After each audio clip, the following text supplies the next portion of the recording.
Hi, this is Nicolai Glazer with Pacific Sotheby's, located here in coastal Orange County. Today I'm going to give you a little case study. This is a property that we recently sold in Huntington Beach, 5711 Rogers. And this was a corporate relocation, so not your typical or usual process for selling a property.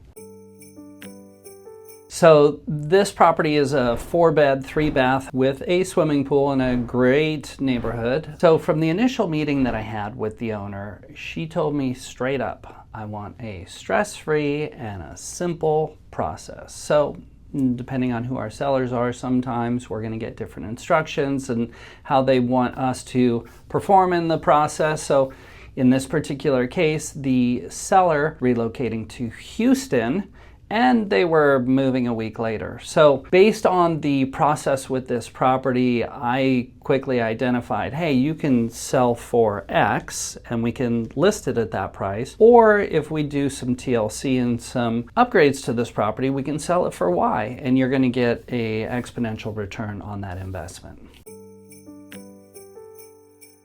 A corporate relocation is, for example, let's talk about Boeing, let's talk about UPS or Valero Oil or any one of these larger corporations, Apple, Google. These companies are doing corporate relocations and hiring and or relocating some of their personnel to other regions, other offices. And so oftentimes people move around pretty consistently within these organizations. So ultimately, we're dealing directly with the homeowner of this property. However, as we get through the process, it being a corporate relocation, ultimately the end seller is the relocation company. So such that the relocation company is that end seller, the steps in the process to take the property from getting it ready for market to receiving an offer and going through the escrow process can have a lot of nuances to it. And there can be some extended timelines and other potential delays and challenges that it's not the normal for other agents or buyers in general. So it can be a little stressful. The relocation process for us did not necessarily influence my approach with how I advise the seller on this. At the end of the day, I have a property that I need to sell. We want to get maximum dollar for it in the shortest amount of time. What's the recommendation and how do we do that?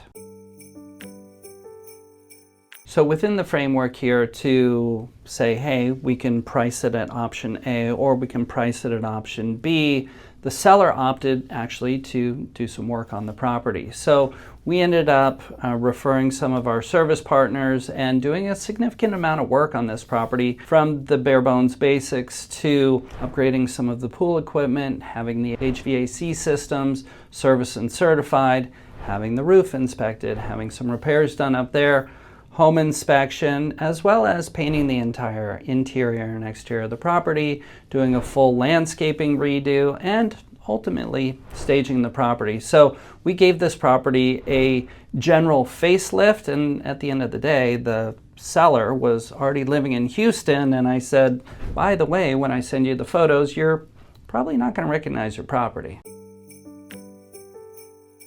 Today's market is such that buyers have more options, and understanding that homes are taking longer to sell. So with that in mind, and knowing that we were going to be doing these improvements and upgrades to this property was going to really catch the attention of our buyers out in the marketplace. And ultimately, we priced at a higher price as a result of these upgrades. And through this process, the home didn't sell right away. It didn't sell in a week or two. In fact, it took 2.5 months to actually get this property under contract. That being said, we priced it correctly out of the gates. So we didn't have to do any price reductions.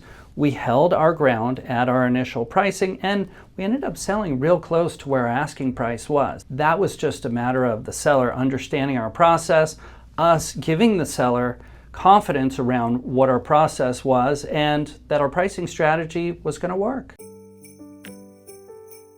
At the end of the day, the sales process on this property and the timelines related to the sale itself, very standard, as if it were a standard sale as opposed to a corporate relocation. That being said, there are timelines within the process of, for example, receiving the offer to negotiating and ultimately having what we call a fully executed contract to open escrow. Those timelines can be a bit longer because we need to deal with the relocation company and have their sign off.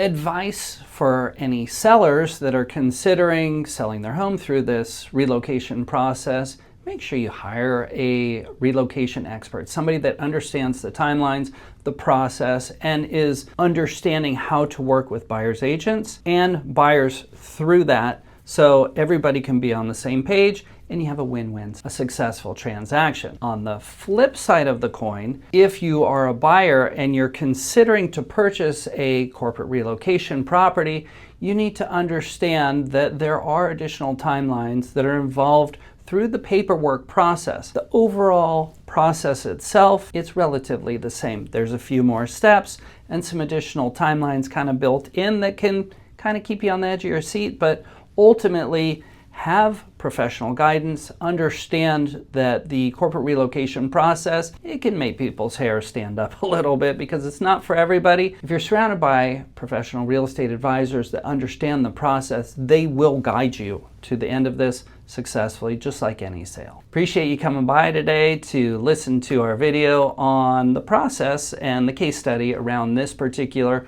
corporate relocation. If you have questions about the sales process, the buyer process, or maybe you're thinking of purchasing or selling through a corporate relocation process, don't hesitate to reach out. Appreciate you. Have a great day.